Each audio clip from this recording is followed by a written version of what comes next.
ওই, তোর সমস্যা কি? তুই আমার বন্ধুদের সাথে ঝগড়া করিস কেন? বাসাটা কি তোর একা নাকি? আর একদিন উল্টাপাল্টা কথা বললে তোর খবর আছে। তোর বন্ধুদের তোর রুমে থাকতে বলবি। আমার রুমের সামনে দিয়ে ঘুরপাক খাচ্ছে কেন? আরেকদিন যদি তোর বান্ধবীরা আমার ফুল গাছের ফুল ছিঁড়ে, তাহলে তোর বান্ধবীদের চুল ছিঁড়বো, না হয় তোর চুল ছিঁড়বো।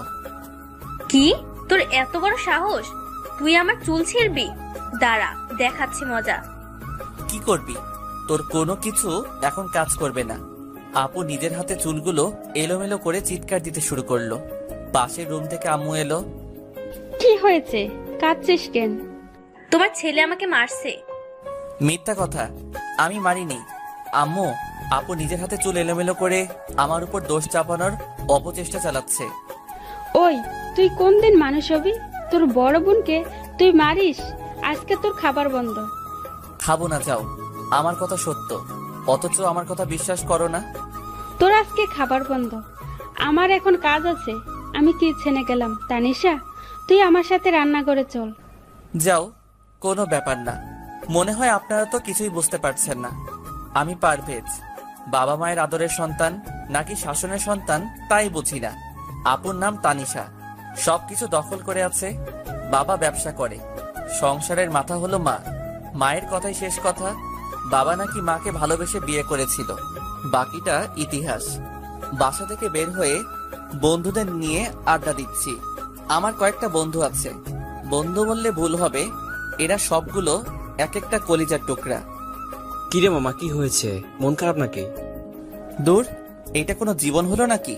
কলেজে শাসন, বাসায় শাসন, সব জায়গায় মহিলা আর মহিলা। এই জীবন আর রেখে লাভ কি? হরে আর বাঁচতে চাই না, আমার সবগুলো ফ্রেন্ড মেয়ে। আমার গার্লফ্রেন্ড গুলো মেয়ে। হরে আর বাঁচতে চাই না, আমার সবগুলো গার্লফ্রেন্ড গুলো মেয়ে। বালের কথা বাদ দে, আমার সাথে মজা করিস নাকি? হালারা ফকিন্নি কোনহানের, তোরা কি ছেলেদের সাথে প্রেম করতে চাস নাকি? তোর বালের কথা বাদ দে। আজকে মহিলাদের উপর রাগ করছিস কেন সেটা বল। আমি সবটা খুলে বললাম। আবে, আমি আজকে কোনোভাবে সাহায্য করতে পারবো না। আজকে আমার অবস্থাও একই রকম।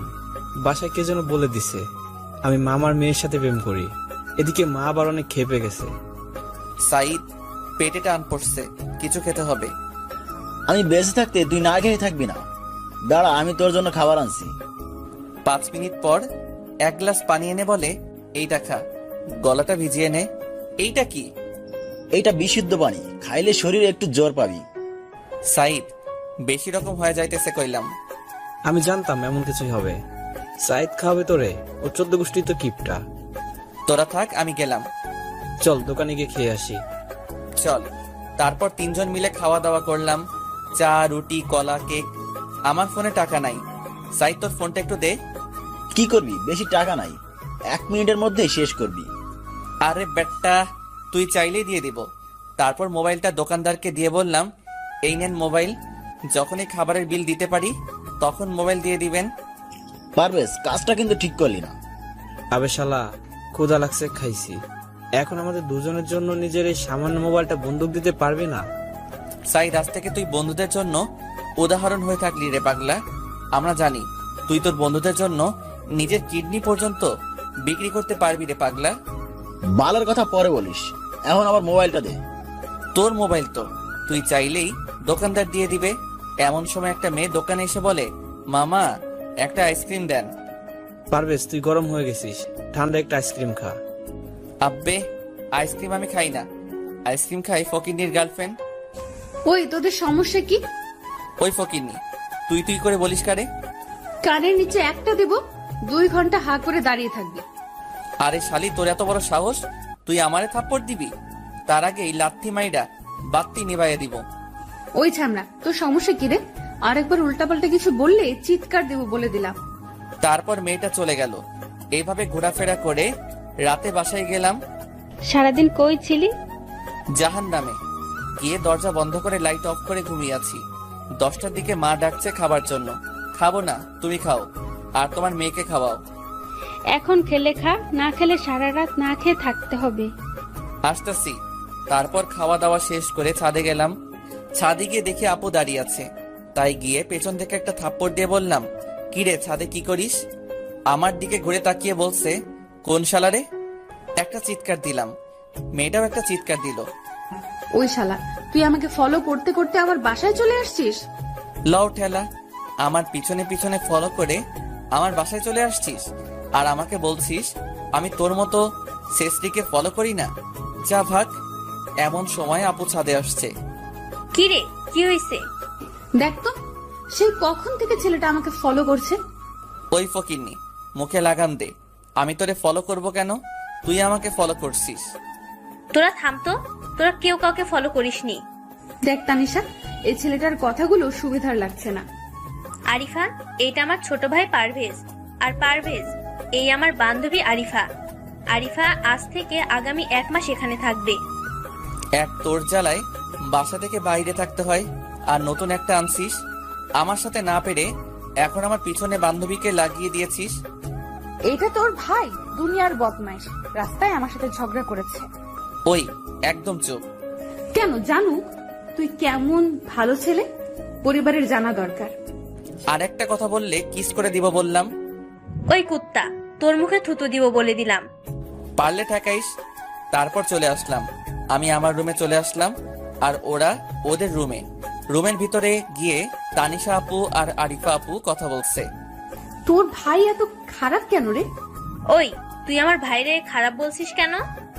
দেখলে না কেমন করে কথা বললো। সকাল থেকে আমার উপর রাগ করে আছে, মিথ্যা অভিযোগ দিয়ে সারাদিন না খাইয়ে রাখছি, তাই আমার রাগ তোর উপর ঝাড়ছে। আমার উপর যতটুকু পারছে ততটুকু দিছে। তোর ভাই কি সবসময় তোর সাথে এমন করে নাকি? সব সময় না, যখন আমি খোঁচা দেই তখন এমন করে। বাহ, বেশ ভালো তো। ইস, যদি আমার একটা ভাই থাকতো। দূর, তোদের ঝগড়া থেকে আমারও ঝগড়া করতে মন চাইছে। আগামীকাল আমি তোর ভাইয়ের সাথে ঝগড়া করব। ঝগড়া করার দরকার নাই, ঝগড়া করলে সারাদিন না খেয়ে থাকে। ও ঠিক আছে, তাহলে করলাম না। অনেক কিছু মিস করলাম রে। আচ্ছা, তোর বাবা মা কতদিন দেশের বাইরে থাকবে? আগামী 1 মাস আমাকেও সঙ্গে যেতে বলেছিল, তবে আমার কাছে ভালো লাগেনি, তাই যাইনি। এই 1 মাস তোর সাথে থাকবো। ঠিক আছে, কোনো সমস্যা নাই, তোর যতদিন মন চাই থাক, তবে পারভেজের কথা কিছু মনে করিস না। আর হ্যাঁ, এখন থেকে পারভেজের সামনে তোকে কেউ কিছু বলতে পারবে না, এটা আমি গ্যারান্টি দিতে পারি। পারভেজ যার সাথে ঝগড়া করে সে হয় পারভেজের বন্ধু, না হয় চরম শত্রু।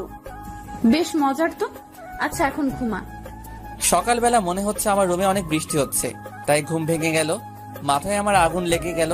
সকালবেলা ঘুমের আসল মজা মনে হচ্ছে কাঁচা খেয়ে ফেলি। কিরে ডাইনি, তুই আমাকে পানি দিয়ে ভিজিয়ে দিলি কেন? ওই, তুই এত ঘুমাস কেন? হারামি, তুই আমার স্বপ্নটাই নষ্ট করে দিলি। বাস্তবে তো তোর জ্বালার কারণে প্রেম করতে পারলাম না। অনেক কষ্ট করে স্বপ্নে একটা মেয়েকে পটালাম, এখন বিয়ের কথা হচ্ছিল, তুই আমার বিয়েটা ভেঙে দিলি। দূর হয়ে যা আমার চোখের সামনে থেকে। ওই, তুই প্রেম কর, তাহলে আমার কোনো চিন্তা নাই। আমি চিন্তা করি তোর পাল্লায় পড়ে কোন মেয়ের জীবন নষ্ট করবে। আর শোন, মা তোকে ডাকছে, চলে আয়, দেরি করলে মা আসবে। যা, আমি আসতাছি। তারপর ফ্রেশ হয়ে মায়ের কাছে গেলাম। নাস্তা করে একটু তোর বাবার অফিসে যা, আজকে না খেয়ে তোর বাবা অফিসে গেছে। ঠিক আছে, দাও। খাওয়া দাওয়া শেষ করে বাবার অফিসে খাবার নিয়ে গেলাম। তুই খাওয়া দাওয়া শেষ করে আসছিস? তুমি খেয়ে নাও, আমি এখন কলেজে যাব। তারপর কলেজে চলে আসি। কলেজে এসে মিজান আর সাইদের সাথে বসে আড্ডা দিচ্ছিলাম, এমন সময় আপু ফোন করে বলল তাদের কলেজে নাকি আজকে অনেক ঝগড়া হচ্ছে। রাজনৈতিক 2 গ্রুপের মধ্যে চরম তোলপাড় সৃষ্টি হয়েছে, তাই কলেজ থেকে বাসায় ফিরে আসতে চাইছে, কিন্তু তারা দুজন অনেক ভয় পাচ্ছে। তুই অপেক্ষা কর, আমি আসছি। তুই বাহিরে বের হবি না, আমি বললে বারান্দায় আসবি। তারপর আপুর কলেজে গেলাম, গিয়ে দেখি বেশ বড় ধরনের ঝগড়া হচ্ছে। কোনো রকমে ভিতরে গিয়ে পিছনের গেট দিয়ে বের হয়ে আসলাম। তুই আসতে এত দেরি করলি কেন? দেরি করলাম কোথায়, মাত্র আধা ঘন্টা লাগছে। হয়েছে হয়েছে, এত কথা বলার দরকার নাই। তারপর আপু মোটর সাইকেলে উঠলো, আর আরিফাও। এবার যাবি নাকি এখানেই দাঁড়িয়ে থাকবি? যাচ্ছি। তোর মুখে অল টাইম করল্লার মতো তিতো থাকে কেন রে? তুই যে ছেলের ঘরে যাবি সেই ঘরে গ্যাস বিল লাগবে না, তোর মাথায় হাঁড়ি পাতিল রাখলেই রান্না হয়ে যাবে। আচ্ছা তানিশা, তুই তোর ভাইয়ের সাথে সব সময় এমন করে কথা বলিস কেন? তোর ফোন পাপার সাথে সাথেই চলে আসছে, আর তুই ওর সাথে ঝগড়া করছিস। কি অদ্ভুত মানুষ মাইরি তুই। এই ভেন্টিলেটর আপনি আমাদের মাঝখানে আসছেন কেন? ওই, আমি ভেন্টিলেটরের মুখের মাঝে এত বিষ কেন? আমি তো তোমার পক্ষ নিয়ে কথা বলছিলাম। তারপর বাসায় চলে আসলাম। শোন, তোর জন্য কিছু টাকা রাখছি, তুই আমার কাছ থেকে নিয়ে নিস। কোনো মতলব আছে নাকি? থাক, নিতে হবে না। তুই ভিতরে যে, আমি আসছি। তারপর আমি আমার রুমে না গিয়ে সোজা আপুর রুমে গেলাম। আমি ভিতরে গিয়ে বসে আছি, এমন সময় আরিফা বাথরুম থেকে বের হয়ে আসলো। আমাকে দেখে একটা চিৎকার দিল, আমিও চিৎকার দিলাম। আপু বাথরুম থেকে বের হয়ে আসলো। কি রে, কি হয়েছে? তোমার বান্ধবী বাথরুম থেকে, এতটুকু বলতেই আরিফা আমার মুখ চেপে ধরে। আসলে হঠাৎ করে রুমে চলে আসার কারণে আমি ভয় পেয়ে যাই, আর আমার চিৎকার শুনে তোর ভাই চিৎকার দেয়। ও, এই কথা। আমি তো ভেবেছিলাম পারভেজ তোকে ভয় দেখিয়েছে নাকি। আপু আমি আমার রুমে যাই, পরে আসবো। ঠিক আছে। আমি আমার রুমে এসে চিন্তা করছি এটা কি হলো। আমি যে আরিফার শরীরের অনেকটা দেখে ফেলেছি। আমার এখন লজ্জা লাগছে। আমি আর আরিফা আপুর সামনে যেতে পারবো না। একটু পর আমি বাথরুমে গিয়ে গোসল করে বের হলাম। আমার গায়ে শুধু একটা 3/4। এমন সময় আরিফা আপু আমার রুমে আসলো। রুমে এসে বলল কোনো মেয়ের রুমে যাবার আগে পারমিশন নেওয়া লাগে। কতটুকু বলে আমার দিকে তাকিয়ে একটা চিৎকার দিল, আমিও চিৎকার দিলাম। তারপর আমি তাড়াতাড়ি কাপড় পরে আপুর রুমে গেলাম। ওই তোর বান্ধবী কোথায় রে? মনে হয় ছাদে গেছে। ঠিক আছে। তারপর আমি সোজা ছাদে গেলাম। ছাদে গিয়ে দেখে আরিফা আপু দাঁড়িয়ে আছে। এই যে ম্যাডাম, আপনি আমার রুমে কিছু না বলে চলে গেলেন কেন? আপনিও তো না বলেই চলে গেছেন। আমাকে তো আপু যেতে বলেছিল। দেখেন, আমি জানি এটা একটা অ্যাক্সিডেন্ট, এটা নিয়ে এত চিন্তা করার কিছু নাই। ঠিক আছে, কিন্তু কাউকে কিছু বলবেন না, এমনকি আপুকেও না। এই কথা তো আমার বলার কথা, আপনি বলছেন? আপনি আমার পুরো শরীর দেখেছেন, তাই চিন্তাটা আমার বেশি। হাসালেন, অনেক বিনোদন পাইলাম। আপনার নাভিটা অনেক সুন্দর। ওই বজ্জাত ছেলে। আপনাকে বিনোদন দিলাম। তারপর আমি চলে আসলাম। খাবার খেয়ে বাইরে চলে এলাম। মিজান আর সাইদের সাথে আড্ডা দিলাম। এমন সময় মিজান বলল, দোস্ত, মামার মেয়ের বিয়ে ঠিক করে ফেলেছে, আমি ওরা ছাড়া বাঁচতে পারবো না। আরে হালা, মরতে হবে না, আগে মেয়ের বাসা কোথায় তা খোঁজ খবর নিতে হবে। মিজান, কখনো কখনো ফালতু মানুষও ভালো বুদ্ধি দিতে পারে। তার জীবন্ত প্রমাণ হলো আমাদের বন্ধু সাইদ। ওই, তুই আমার ফালতু বললি কেন? তোরা এখন চুপ কর, আমি না হলে এখান থেকে চলে যাব। জানা তোকে কে ধরে রাখছে? মিজান রাগের চোটে চলে গেল। মিজান তো চলে গেল, এখন কি করবি? আমিও বাসায় চলে যাই। আরে বেটা দাঁড়া, মিজানের মামার বাসা চিনোস? হ্যাঁ, কিন্তু মিজানের মামা অনেক দাপটের লোক, তাই কিছু করা যাবে না। আরে বেটা, আমরা আটকাবো ছেলে পক্ষকে। তারপর দুজন মিলে মিজানের মামার বাড়ির সামনে ইচ্ছে করে মোটর সাইকেল নিয়ে একটা গাছের সাথে ধাক্কা মারি। সাইদ গিয়ে পড়লো রাস্তায়, আমি গিয়ে পড়লাম গাছের গুড়ির সামনে। কিছুক্ষণের মধ্যেই মানুষ জড়ো হতে লাগলো। এটাই তো আমি চাইছিলাম। আমি জ্ঞান হারানোর নাটক করে পড়ে আসি। এই পারভেজ, কথা বল, কি হয়েছে তোর? তারপর সাইদ আমাকে নিয়ে মিজানের মামার বাড়িতে নিয়ে গেল। নিয়ে বলল, আমার দোস্ত মারাত্মকভাবে আহত হয়েছে, একটু পানি এনে দেন, ওর মাথায় ঢালবো। আমি মনে মনে বলি, শালাই ভালোই কাজ করছে, তবে আমি যে হুঁশে আছি এইটা সাইদকে বোঝানো যাবে না, তাহলে ওই নাটকটা ঠিক মতো করতে পারবে। এমন সময় দুইজন মহিলা বাসা থেকে পানি এনে দিল আর আমার মাথায় ঢালতে লাগলো। আমি মনে মনে বলি, আরো বেশি করে ঢাল। 5 মিনিট পানি ঢালার পর আমি নাটক শেষ করলাম। সাইদ, আমি কই? দোস্ত, তুই জায়গা মতো আসোস। আমার মোবাইলটা পাচ্ছি না কেন? তারপর মিজানের গার্লফ্রেন্ডের কাছ থেকে মোবাইলটা নিয়ে আমি আমার নাম্বারে কল দিলাম। তারপর চলে আসলাম এলাকায়, এসে আড্ডা দিলাম। রাত 10টায় বাসায় ফিরে এলাম। এতক্ষণ কোথায় ছিলি? একটা মিশন শেষ করে আসলাম। আবার কার ঘরে আগুন লাগানোর চেষ্টা করছিস? নিজের ঘরেই লাগাবো। ঠিক আছে ঠিক আছে, বাবার মতো হোস না। তাহলে সারা জীবন ধরে শুধু অফিস আর বাসা, বাসা আর অফিস, দুটো নিয়ে জীবন শেষ করে দিবি। এখানে আবার আমাকে টানাটানি করছো কেন? মা, তোমাদের পার্সোনাল ঝগড়া তোমাদের রুমে গিয়ে করো। ওই, তুই বড়দের মাঝে কথা বলিস কেন? বাবার মতো হইছস। এইটা কিন্তু ঠিক না। বারে বারে আমাকে টেনে কেন আনো? বারে বারে আমাকে টেনে কেন আনছো? আর আমার ছেলে আমার মতোই হবে, তোমার সমস্যা আছে? আমার ক্ষুধা লাগছে, খাবার দিবা নাকি বলো? তোর বাবাকে বল খাবার রেডি করে দিতে। মা চলে গেল। আসলে এটা আমাদের পরিবারের ঝগড়া না, এটাই ভালোবাসা। এমন সময় তানিশা আর আরিফা এলো। তানিশা খাবার রেডি করছে আর আরিফা আমাদের ঝগড়া দেখে হাসছে। খাওয়া দাওয়া শেষ করে রুমে গেলাম। এমন সময় তানিশা আমার রুমে আসলো। এই নে তোর টাকা। আর শোন, এগুলো আমার জমানো টাকা। এই টাকা দিয়ে ভালো দেখে একটা মোবাইল কিনবি। আমার মোবাইল তো ঠিক আছে, মোবাইল কিনে কি করব? আমার এক বান্ধবী একটা মোবাইল কিনছে, ওই মোবাইলটা আমার খুব পছন্দ হয়েছে, তাই আমি চাই তুই ওইরকম একটা মোবাইল কেন। এটা কোনো কথা হলো? এমন সময় মোবাইলের কথা বলায় আমার মনে পড়লো মিজানের গার্লফ্রেন্ডের কথা। আপু তুই দাঁড়া, আমি একটু কথা বলে আসি একজনের সাথে, আমার কিছু কথা আছে। তা কথাটা কি ছেলের সাথে না মেয়ের সাথে? মেয়ের সাথে। কতদিন ধরে চলছে? কি কতদিন ধরে চলছে? মোবাইলে কতদিন ধরে চলছে? আপু আমার জন্য কথা বলছি না, মিজানের জন্য কথা বলছি। ওর গার্লফ্রেন্ডের নাকি বিয়ে, তাই বিয়েটা আটকানোর চেষ্টা করছি, এই আর কি। ও তাহলে তুই কথা বল, আমি আসি। আর শোন, আগামীকাল মোবাইল কিনবি। ঠিক আছে। তারপর ছাদে গিয়ে কথা বলছিলাম, এমন সময় আরিফা ছাদে আসলো। আমার কথা বলা দেখে আরিফা বলল, কার সাথে কথা বলেন? গার্লফ্রেন্ডের সাথে। ভালো, তা আপনার বোন বললো আপনার কোনো গার্লফ্রেন্ড নাই? ঠিকই বলছে, আমি আমার বন্ধুর গার্লফ্রেন্ডের সাথে কথা বলছি। তারপর মোবাইলে কথা বলে ছেলে সব খোঁজ খবর নিলাম। তারপর আরিফাকে বললাম সরি কেন? দুপুরের আচরণের জন্য। কোনো সমস্যা নাই, ইটস ওকে। আপনি এত রাতে ছাদে কেন আসছেন? মা একটু পর কল দিবে, তাই ছাদে আসছি। ও, তারপর আরিফা তার মায়ের সাথে কথা বলল, আমি দাঁড়িয়ে আছি। কথা শেষ করে আরিফা আমার দিকে তাকালো। একটা কথা বলবো? বলেন। আপনি সব সময় আপনার পরিবারের সবার সাথে এভাবে কথা বলেন কেন? আমাদের পরিবারে সবাই সবাইকে অনেক বুঝে, আর আমাদের ভালোবাসাটা এমনি। মা বাবা ভালোবেসে বিয়ে করেছে, তাদের দুজনের মধ্যে অনেক মিষ্টি ঝগড়া লেগেই থাকে। কখনো মায়ের অসুখ হলে বাবা তখন আর ঘুমায় না, আবার বাবার অসুখ হলে মা সারা রাত বাবার পাশে বসে থাকে। আর আমার আর আপুর ঝগড়া তো অন্যরকম, কখনো কিছু চাইতে হয় না। আপুর কোনো সমস্যা হলে আমি বন্ধুর মতো পাশে থাকি। আমাদের মাঝে কোনো সরি বা থ্যাংক ইউ নেই। আমাদের পরিবারের সবাই অনেক ফ্রি। একজনের সাথে ঝগড়া লাগলে তাকেই বেশি দোষারোপ করা হয়।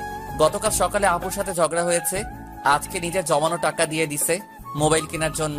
আমার মতে এটাই আসল ভালোবাসা। ঝগড়া লাগবে কিন্তু রাগ করে কথা না বলার কিছু নেই। একদিন যদি বাসার কারোর সাথে কথা না বলি, তাহলে হয়তো সবাই টেনশন করবে, কারণ তারা ভাববে আমি কি কোনো কষ্ট পেয়েছি নাকি। আচ্ছা, আপনার বাবা মায়ের সাথে ঝগড়া হয় না? না, বাবা সব সময় ব্যবসা নিয়ে ব্যস্ত থাকে। আমি মায়ের সাথে বেশি সময় কাটাই। তারাও যথেষ্ট পরিমাণ রোমান্টিক, এই বয়সেও ঘোরাঘুরি করতে পারে। তাই মা বাবাকে একা ছেড়ে আসছি। আর কাবাবে হাড্ডি হতে চাইলাম না, কিন্তু আমি একা বাসায় থাকবো, এই জন্য তারা অনেক চিন্তিত ছিলেন। তাই আমি তানিশার কথা বলে এইখানে আসছি, কারণ একা একা আমার ভালো লাগে না। আমি প্রথমে ভেবেছিলাম তুমি অনেক ঝগড়াটে, কিন্তু এখন বুঝলাম তোমরা সবাই আসলে ভালোবাসার ঝগড়া করো। আচ্ছা, এখন গিয়ে ঘুমিয়ে পড়ুন। হ্যাঁ। তারপর রুমে গিয়ে ঘুমিয়ে গেলাম। সকালবেলা ঘুম ভাঙলো আপুর পানির কারণে। এই ডাইনি, তুই আমার জীবনটা শেষ করে দিলি। তুই একটা সকালেও ঘুম থেকে সময় মতো উঠতে পারিস না।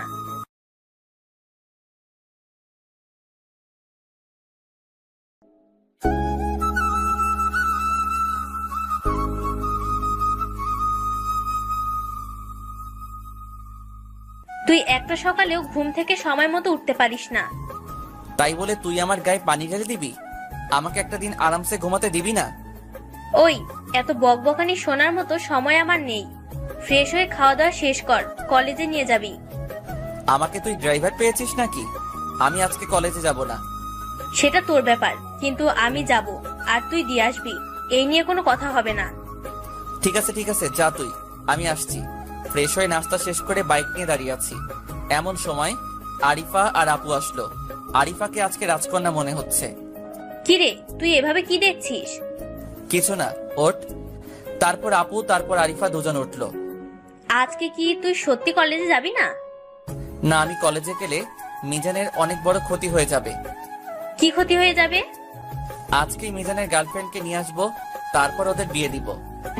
এখানে কি পালিয়ে বিয়ের কথা হচ্ছে নাকি? আবাল কোনহানের, এতক্ষণ কি বললাম তাহলে? এই, তুমি তোমার আপুর সাথে যেভাবে কথা বলো সেভাবে আমার সাথে কথা বলবে না। কেন এভাবেই বলবো? আমি তোমাদের স্পেশাল মানুষ। কিভাবে?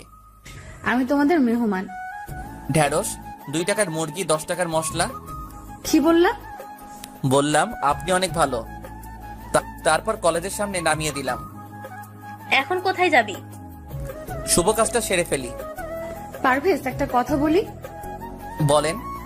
আমার না এসব দেখতে ভালো লাগে। প্লিজ আমাকে নিয়ে যাবে? আরে ধরা খেলে সর্বনাশ হয়ে যাবে। তখন আপনাকে নিয়ে পালাবো নাকি নিজের জীবন বাঁচাবো, কোনটা করব? তুমি কি ভীতু নাকি? আরিফা, এইসব কাজ অনেক কঠিন কাজ, তুই যাস না। আরে ধুর বোকা, তোর মতো এত বেরসিক নাকি? জীবনে প্রথম একটা সুযোগ পাবো, তাও আবার হাতছাড়া করবো নাকি? এই মিস আরিফা, আপনি কি জানেন এইসব ঘটনায় অনেক কষ্ট করতে হয়, আর ধরা পড়লে মাইর একটাও মাটিতে পড়ে না। যদি 2-1টা মাইর মাটিতে পড়ে তাহলে তা আবার উঠিয়ে পিঠে দেয়। তোমার প্রতি আমার বিশ্বাস আছে, তুমি পারবা আমি জানি। তোমার চলাফেরা দেখেই বোঝা যায়। ঠিক আছে, আমি যেভাবে বলবো সেভাবে থাকতে হবে। ঠিক আছে। তাহলে তোরা যা, আমি কলেজে গেলাম। আর পারভেজ, আরিফার যেন কোনো ক্ষতি না হয়। বেশি পেঁচাল পারবি না। তারপর আরিফাকে নিয়ে আমাদের আড্ডা দেওয়ার জায়গায় গেলাম। সাইদ আগে থেকে রেডি হয়ে আসছিল। কি রে, তুই এত দেরি করলি কেন? এমনি একটু সময় লাগছে। দাঁড়া দাঁড়া, আমরা তো জানি তুই প্রেম করস না, তা কার গার্লফ্রেন্ড নিয়ে আসছিস? তুই সবসময় নেগেটিভ ভাবিস। উনি আমার আপুর বান্ধবী আরিফা আপু। সরি আপু, কিছু মনে করবেন না, আমি ঠিক বুঝতে পারিনি। পারভেজ, তোমার গার্লফ্রেন্ড নাই? না, আমার কাছে এসব প্রেম ভালোবাসা করার মতো ইচ্ছা নাই। তারপরে হয়তো বা 1-2টা প্রেম হয়ে যেত, কিন্তু আপুর জন্য আর সম্ভব হয় না। ও, তার তানিশা তোমাকে ভালোবাসতে না করে নাকি? না, তবে আপু মা বাবা যাকে পছন্দ করবে আমি তাকেই বিয়ে করব। ছোটদের বড় সিদ্ধান্ত নেওয়া উচিত নয়। পারভেজ, আমি সত্যিই তোমাকে অনেক বাজে মনে করতাম, কিন্তু তোমার মনটা অনেক ভালো। ধন্যবাদ আপনাকে। তোমার না আজকে ফোন কিনতে যাবার কথা? যাব তো, এই কাজটা শেষ করে যাব। এসব কথা বলতে বলতে মিজানের মামার বাড়ির সামনে গিয়ে দাঁড়ালাম। আরিফা, তুমি এখানে দাঁড়িয়ে থাকো, আমি আসছি। আমিও ভেতরে যাব। তুমি গেলে সব ল্যাঠা চুকে যাবে। আমি এখানে সব কিছু দেখার জন্য এসেছি।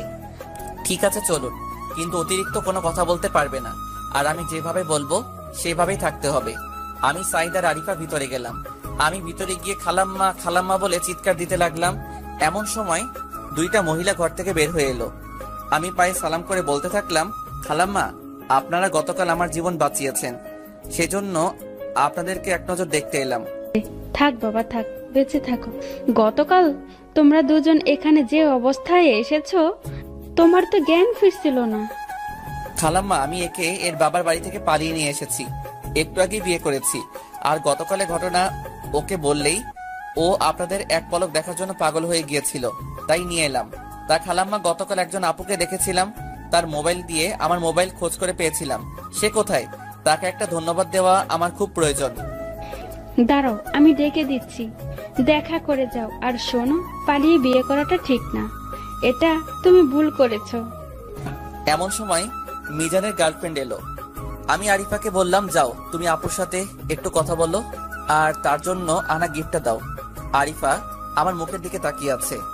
তাকিয়ে থেকো না, তাদের জন্য আমার জীবন বেঁচেছে, তাকে তুমি আনা গিফটটা দাও। তারপর আরিফা বাহিরে নিয়ে গেল।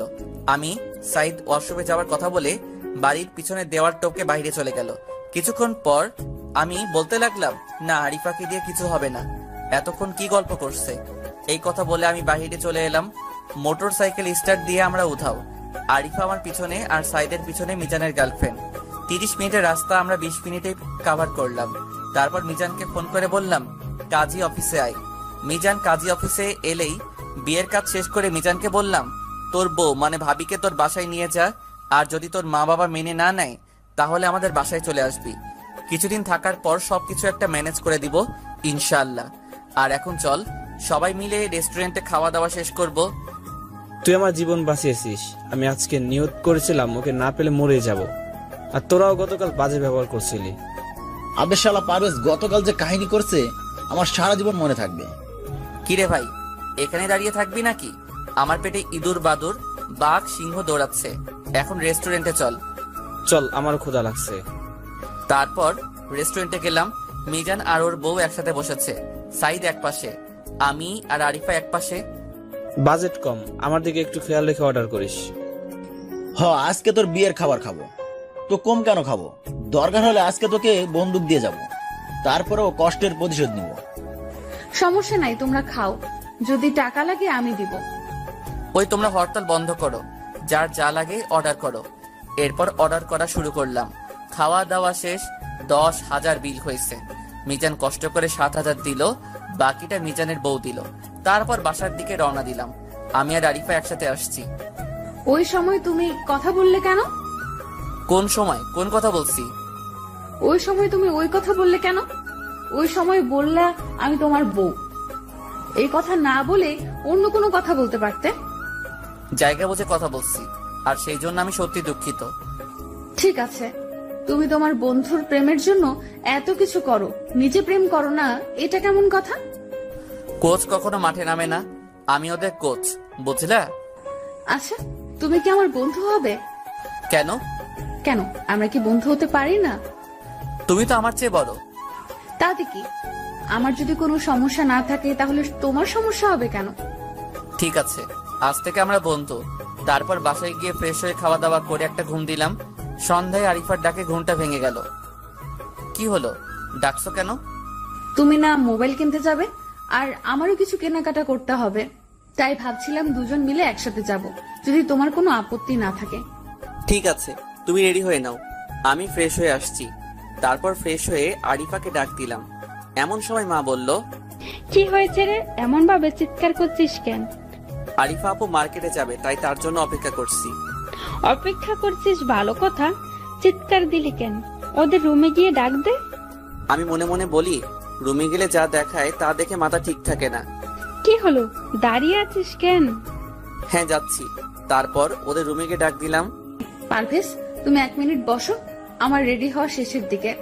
ঠিক আছে, বসে আছি। আজকে শাড়ি পরেছে, অনেক সুন্দর লাগছে। মনে হচ্ছে ঘাসের বুকে যেমন শিশিরের ফোঁটা রোদের সোনালি আলোয় মুক্তোর মতো রূপালী আলো ছড়ায়, ঠিক সেই রকম লাগছে। পিছন থেকে আপু বলছে, কিরে পারভেজ, তুই আরিফার দিকে এভাবে তাকিয়ে আছিস কেন? না, দেখছি আর চিন্তা করছি। কি চিন্তা করছিস? চিন্তা করছি এইরকম একটা শাড়ি তোকেও কিনে দিতে হবে। এটা আমার শাড়ি, আরিফার নাকি অনেক পছন্দ হয়েছে, তাই গিফট করে দিয়েছি। খুব ভালো করেছিস, এটা মহৎ একটা কাজ করেছিস। পারভেজ চলো। আপনি কি কোনো বিয়ে বাড়িতে যাবেন নাকি? পরে বলি, এখন চলো। ঠিক আছে, চলেন। আমি নিচে গিয়ে বাইকে বসে আছি। বাইক রাখো, আমরা রিক্সা দিয়ে যাব। আমর জ্বালা, বাইক রেখে আমি রিক্সা দিয়ে যাব কেন? আবে হালাই চিল্লাইবার লাগছো গেলা। কি তাকাও তুমি, পুরান ঢাকার কথা শিখলা কবে? আবে হালাই কি কইবার লাগছো? আবে, আমার বাড়ি তো পুরান ঢাকা। হইছে, এখন বাইকে ওঠো। বললাম তো রিক্সা দিয়ে যাব। ঠিক আছে, চলো। তারপর রিক্সা নিলাম। আরিফা আগে উঠে বসলো, তারপর আমি উঠে বসলাম। এত দূরে বসে আছো কেন? এইভাবে কোনায় বসলে একটু ধাক্কা লাগলেই পড়ে যাবে। না, পড়বো না। এত কথা বলার কি আছে, কাছে এসে বসো। তারপর আর কিছু বললাম না, একদম পাশাপাশি বসে আছি। আরিফা বা আমি কেউ কিছু বলছি না, অনেকক্ষণ ধরে চুপ করে আছি। এমন সময় ফোন বেজে উঠলো। হ্যালো, কে? দোস্ত, আমার অবস্থা খুবই খারাপ। 2 গার্লফ্রেন্ডের সাথে দেখা করতে হইব, পকেটে টাকা নাই। মর গিয়ে, এসব কাজের জন্য আমাকে ডাকবি না। দোস্ত, তোর কাছে টাকা থাকলে দে না, পরে দিয়া দিমু। আমার কাছে কোনো টাকা নাই, পারলে তুই আমারে কয়েকশো টাকা দে। তারপর ফোন কেটে দিলাম। মার্কেটের সামনে রিক্সা থামালো, ভাড়া মিটিয়ে ভিতরে গেলাম। তোমার সব থেকে কোন রং ভালো লাগে? আমার কাছে সব রং ভালো লাগে, তোমার কোনটা দরকার? কোন রঙের শাড়ি পছন্দ করো? ইয়াং বয়সে নীল রঙের শাড়ি পরাই ভালো, আর তোমাকে বেশ মানাবে। আর 3 পিস কোন রঙের হলে ভালো হবে? 3 পিস কালো রঙের হলে ভালো লাগবে, আর হলুদ রঙের হলেও ভালো লাগবে। ঠিক আছে, চলো।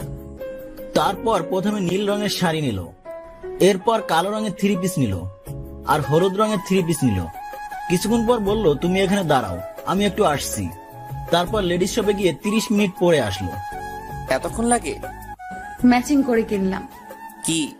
কিছু না। এবার তাহলে বাইরে যাওয়া যাবে? তোমার মোবাইল কিনবে না? আমার মোবাইল এখান থেকে কিনবো না, অন্য দোকানে গিয়ে কিনবো। তারপর আমার পছন্দ মতো একটা মোবাইল কিনলাম।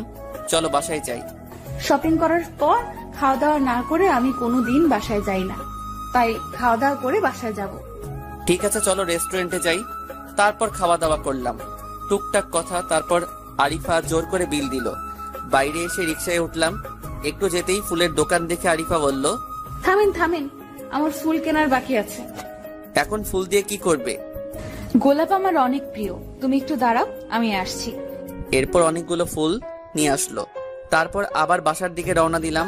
কিছুক্ষণ পর বাসায় গেলাম। আধা ঘন্টা পর বাসায় পৌঁছে গেলাম।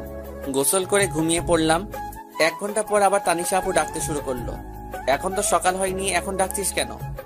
আরিফা তোকে ছাদে যেতে বলেছে। তুই যা, আমি এত রাতে যেতে পারবো না। তুই না গেলে আমি পানি ঢালবো বিছানায়।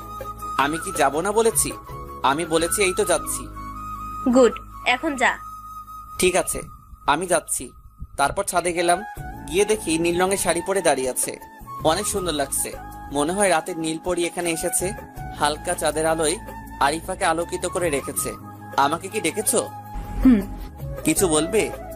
পিছন থেকে ফুলের তোড়া বের করে হাঁটু গেড়ে বসে বলে, আই লাভ ইউ পারভেজ। আমি অনেক ভেবেছি, কিন্তু চিন্তা করে দেখলাম আমার জীবনে তোমার মতোই একজন মানুষ দরকার। আমার মতো বয়সে ছোট ছেলে তোমার দরকার?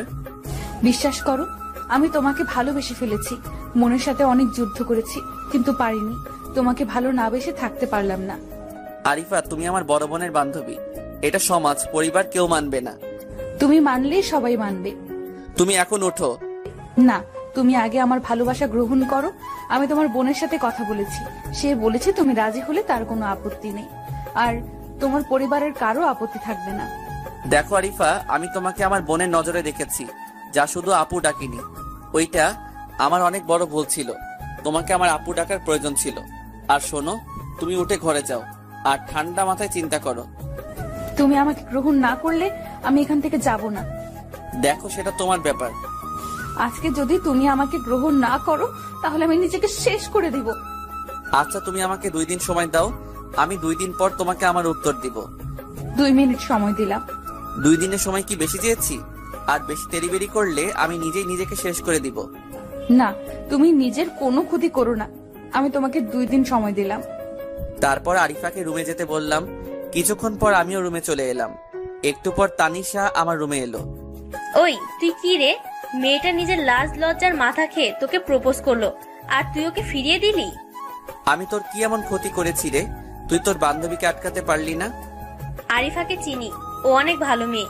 কোনো ছেলের সাথে ওর আড্ডা নেই, কারোর সাথে প্রেম করেনি। তাছাড়া বাবা মায়ের একমাত্র মেয়ে। ওই তোকে অনেক আগে থেকেই ভালোবাসে। সবকিছু ঠিক আছে, কিন্তু আরিফা তো আমার চেয়ে বড়। তুই জেনে শুনে এমন একটা কাজকে উৎসাহিত করলি। ওই তোকে আরো 1 বছর আগে থেকেই ভালোবাসে। মজা করিস আমার সাথে? 2 দিন আগে আমাকে প্রথমবার দেখেছে, আর তুই বলছিস 1 বছর? শোন, 5 বছর হলেও আমার কিছু করার নেই। তুই আমার সাথে ওর উকালতি করতে আসিস না। 3টা চড় দিল তানিশা আমার গালে। আমার মুখে তোর কথা শুনেই তোকে ভালোবেসেছিল। তুই যখন আমাকে কলেজ থেকে নিয়ে আসতি, তোকে এক নজর দেখার জন্য দূরে দাঁড়িয়ে তোকে দেখতো।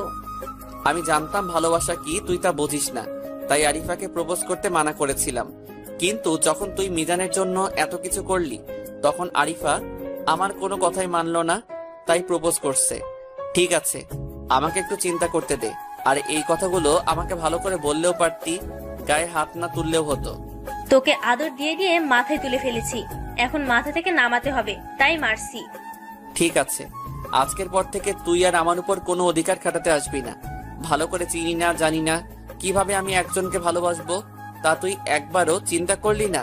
2টা দিনকে বেশি সময় চাইছিলাম। তোর ইচ্ছা, আমি তোর উপর কোনো অধিকার দেখাবো না। যা, তোকে মুক্তি দিলাম। আমি রাগ করে বাসা থেকে বেরিয়ে এলাম। রাস্তায় অনেকক্ষণ হেঁটে হেঁটে আবার বাসার সামনে এলাম। তারপর ছাদে গেলাম। এক কোনায় ছাদে বসে আছি। বসে থাকতে থাকতে কখন যে ঘুমিয়ে গেছি বলতে পারবো না। সকালে ঘুম ভেঙে গেলে নিচে যাওয়ার সময় দেখি আরিফা দরজার সামনে দাঁড়িয়ে আছে। তুমি কোথায় গিয়েছিলে? একটু আগে তোমাকে তোমার রুমে পেলাম না। ছাদে গিয়েছিলাম। ফ্রেশ হয়ে আসো, তোমাকে নিয়ে বাইরে যাব। আমি যেতে পারবো না, আমার অনেক ঘুম ধরেছে, চোখ জ্বালাপোড়া করছে। পরে কোনো সময় যাব। তুমি ঠিক আছো? কোনো সমস্যা নাই? আচ্ছা, আগামীকাল তুমি তোমার কথা জানাবে। দয়া করে না করো না। চেষ্টা করব, তবে আপুকে দিয়ে আমাকে অপমান না করলেও পারতে। তানিশা তোমাকে কি বলছে? কিছু না, 1 বছর কারো পিছনে না ঘুরে তাকে সামনাসামনি বলে দিতে, তাহলে এত কষ্ট আর নাটক করার কিছু থাকতো না।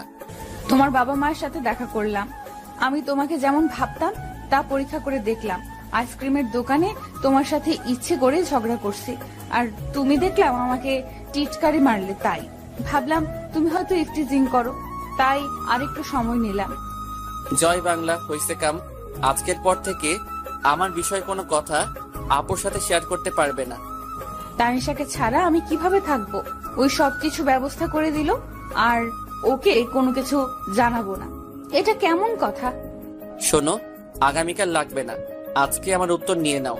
আমি আপুর সাথে প্রেম করতে পারবো না, তবে যদি মা বাবাকে রাজি করাতে পারো তবে তা ভিন্ন কথা। তোমার চেয়ে বয়সে বড় কারোর সাথে প্রেম করতে পারবে না, তাহলে তোমার বাবা মাকে রাজি করানোর কি আছে? আচ্ছা, তুমি কি আমাকে সত্যি ভালোবাসো? নিজের জীবনের চেয়ে বেশি।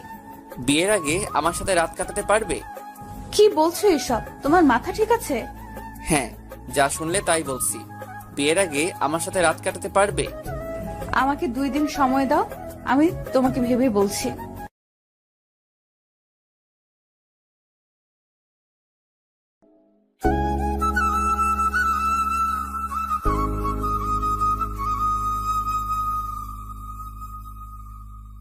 হ্যাঁ, যা শুনলে তাই বলছি। বিয়ের আগে আমার সাথে রাত কাটাতে পারবে? আমাকে 2 দিন সময় দাও, আমি ভেবে বলছি। তোমার যতদিন সময় লাগে সময় নাও, তারপর আমি আমার রুমে চলে আসি। আমারও তো একটু দেখা দরকার কেমন ভালোবাসে। আবেগের বশে সে কি বিবেককে বিসর্জন দিতে পারে কিনা। গোসল করে একটা লম্বা ঘুম দিলাম। দুপুরবেলা ঘুম থেকে উঠে ফ্রেশ হয়ে বাইরে যাচ্ছি, এমন সময় দেখি আরিফা ডাকছে। কিছু বলবা? হ্যাঁ, তোমাকে নিয়ে আমি একটু বের হতে চাই। কোথায় যাবে? তুমি রেডি হও, আমি তোমাকে নিয়ে যাচ্ছি। এখন কিছু জানতে চেও না। ঠিক আছে, আমি আসছি, 5 মিনিট সময় দাও। রেডি হয়ে নিচে গেলাম। আরিফা আগে থেকে আমার জন্য অপেক্ষা করছে। চলো। তারপর বাহিরে গিয়ে একটা রিক্সা নিয়ে যাচ্ছি। রিক্সা থেকে নামলাম একটা এতিমখানার সামনে। ভিতরে যেতেই অনেকগুলো বাচ্চা এসে আরিফার চারদিকে ভিড় করলো। মনে হয় আরিফা এদের অনেক আপন। আরিফা আমার দিকে আঙ্গুল তুলে বলছে, ওই যে তোমাদের ভাইয়া। কিছু বুঝে ওঠার আগে বাচ্চাগুলো আমার কাছে ছুটে আসলো। তারপর বাচ্চাদের সাথে বসে সময় পার করলাম। সন্ধ্যার দিকে একটা গাড়ি এলো। গাড়ি থেকে একটা লোক এসে আরিফাকে বলল, ম্যাডাম, খাবার এসে গেছে। এখন কি বাচ্চাদেরকে খাবার দিয়ে দেব? সবাইকে খবর দাও। এমন সময় আরিফা আমার কাছে এসে বলল, এদের সাথে বসে খেতে তোমার কোনো আপত্তি আছে? দেখো, এদের সাথে খেলে অন্যরকম একটা অনুভূতি কাজ করবে, অনেক শান্তি পাবে। আমার কোনো সমস্যা নাই। তাছাড়া আমি প্রতি বছর এমন বাচ্চাদের সাথে বসে খাবার খাই। তাইলে ঠিক আছে, তুমি আমার সাথে বসে খাবে। তারপর আমি আরিফার পাশে বসে বাচ্চাদের সাথে খাচ্ছি। মাঝে মাঝে আরিফার দিকে তাকিয়ে আছি। আরিফা কিন্তু একবারও আমার দিকে তাকালো না। খাওয়া দাওয়া শেষ করে বাহিরে বসে আছি। এখানে বসে আছো কেন? তোমার কি মন খারাপ? না, অনেক ভালো লাগছে, সত্যি অনেক আনন্দ লাগছে। এখন চলো, সবার কাছ থেকে বিদায় নিয়ে চলে যাই। তারপর সবার কাছ থেকে বিদায় নিয়ে আসার সময় এতিমখানার চাচা বলছে, আরিফা মা, তুমি আবার কবে আসবে? সঠিক বলতে পারি না, তবে যদি আমি না আসতে পারি তাহলে এখন থেকে প্রতি মাসে পাগড়ি আসবে।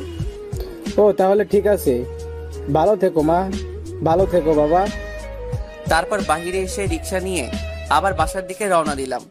আরিফা আজকে প্রয়োজন ছাড়া কোনো কথা বলছে না। আগের মতো চঞ্চলতা তার ভিতরে আমি দেখতেও পাচ্ছি না। তবে বাচ্চাদের সাথে অনেক হেসে হেসে কথা বলছে। নীরবতা ভেঙে আমি প্রশ্ন করলাম, আরিফা, এখানে তুমি কতদিন পর পর আসো? যখন আমার মন ভালো থাকে না তখন আসি।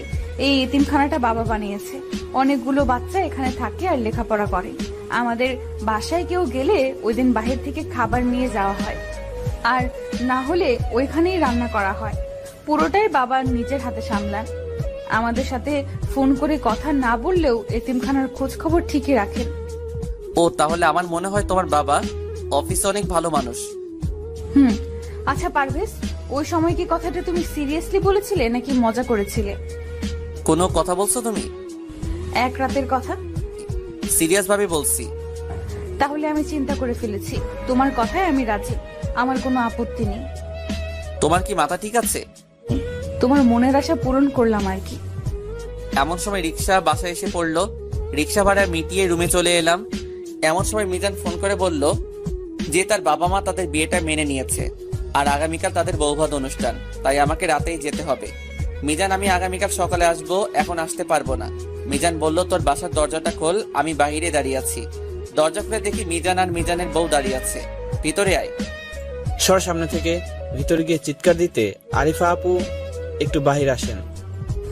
আরে মিজান, কেমন আছো তোমরা? আপু একদম ভালো আছি। আমাদের দুজনের পরিবার থেকে আমাদের বিয়েটা মেনে নিয়েছে। আগামীকাল আমাদের বাড়িতে অনুষ্ঠান, তাই আপনাকে দাওয়াত দিতে এলাম। আপনি কিন্তু আসবেন। তারপর আমাদের বাসার সবাইকে দাওয়াত দিল, সবাই খুশি। পারভেজ চলি রে। ঠিক আছে যা, ভালো থাকিস। তারপর রুমে গিয়ে কাপড় চেঞ্জ করে ছাদে গেলাম। চিন্তা করছি আগামীকাল আমি মিজানের বিয়ের অনুষ্ঠানে যাব না। আমার বাড়িতে এলো, সবাইকে দাওয়াত দিল সামনাসামনি, আমাকে মোবাইলও বলল, আর সরাসরি বলল না, তাই যাব না। এমন সময় আরিফা ছাদে আসলো। কিছু বলবে? না, মন ভালো লাগছে না, তাই ছাদে চলে এলাম। তাহলে তুমি বসো, আমি আসি। আমার পাশে বসো। না, আমি ঘুমিয়ে পড়বো। আমি রাজি, তুমি জায়গা ঠিক করো। নিজের কানকে বিশ্বাস করতে পারছি না। আরিফা তুমি কি বলছো তা তুমি জানো? আমি জানি, আমার কোনো সমস্যা নেই। তুমি তো দেহ চাও, আর আমি তোমার মন চাই। তুমি না হয় দেহটা নিলে, তার বিনিময়ে আমাকে তোমার মনটা দিবে। চুপ করে নিচে চলে এলাম। এখানে আরিফার কোনো দোষ নেই, সবটুকু আমার দোষ। কোনো চিন্তা না করে বাহিরে গিয়ে একটা সিগারেট ধরিয়ে দিলাম। আরিফার কথাগুলো কানে বাজতে থাকলো। তুমি তো দেহ চাও, আর আমি তোমার মন চাই। তুমি না হয় আমার দেহ নিলে, তার বিনিময়ে আমাকে তোমার মনটা দিবে। কথাটা বারবার কানে বাজতে থাকলো। আমি আর কোনো কিছু চিন্তা করতে পারছি না। দুইটাই বাসায় গিয়ে ঘুমানোর চেষ্টা করছি, কিন্তু চোখে ঘুম আসছে না। তাই আবার ছাদে গেলাম। ছাদে গিয়ে দেখি আরিফা দাঁড়িয়ে আছে। এত রাতে তুমি ছাদে কি করো? চোখ মুছতে মুছতে আরিফা বলল, এমনি ঘুম আসছিল না, তাই একটু ছাদের খোলা আকাশ দেখতে এলাম। আকাশে মেঘ করেছে, বৃষ্টি আসবে। রুমে যাও। আকাশের বৃষ্টির দেখা যায়, কিন্তু মনের মাঝে তুফান এলেও তা দেখা যায় না। একটা কথা বলবো? বলো, তোমার কিছু বলার বাকি থাকলে বলতে পারো। না থাক, তুমি বরং রুমে যাও। থাকবে কেন? বলো কি বলতে চাও। না এমনি, তুমি বরং ঘুমাতে যাও। হঠাৎ বজ্রপাতের আওয়াজে আরিফা আমাকে জড়িয়ে ধরেছে। আমিও কিছুটা ভয় পেয়ে আরিফাকে জড়িয়ে ধরেছি। কিছুক্ষণ পর আমি আরিফাকে ছাড়িয়ে বলি, সরি, আসলে আমি হঠাৎ করে এমন হবে বুঝতে পারিনি। আমিও অনেক ভয় পেয়ে গিয়েছিলাম। তাহলে এবার রুমে যাও। একটা কথা বলবো? বলো। মানুষটা কখন মরে যায় তার কোনো ঠিক ঠিকানা নাই। আজকে যদি বৃষ্টি হয়, তুমি আমার হাত ধরে একটু ভিজতে পারবে? তোমার মাথা ঠিক আছে? এত রাতে ভিজলে 100% ঠান্ডা লাগবে। ঠান্ডা লাগবে না। এমন সময় অঝোর বৃষ্টি ঝরতে শুরু করলো। আমি নিচের দিকে রওনা দিলাম। আরিফা আমার হাত ধরে থামিয়ে দিল। আমি আর কিছু বললাম না। আমার হাত ধরে দাঁড়িয়ে আছে। চারদিক কেমন যেন অন্ধকার হয়ে গেছে। আবার বাজের আওয়াজ, আবারও জড়িয়ে ধরা, আবার ছেড়ে দিলাম। আমি আরিফার চোখের দিকে তাকিয়ে আছি। ওর চোখ মনে হয় কিছু বলতে চাচ্ছে। চোখের ভিতরে মনে হচ্ছে অনেক গভীর, যেখানে অজানা অনুভূতি আর বোঝাতে না পারার কষ্ট, আবার হারানোর ভয়। আমি নিজেকে ছাড়িয়ে নিতে চাইলাম, কিন্তু পারছি না। কোন এক অজানা নেশায় আসক্ত হয়ে আছি আমি। কতক্ষণ ছিলাম তা জানি না। রাত 3টার দিকে তানিশা ছাদে এলো।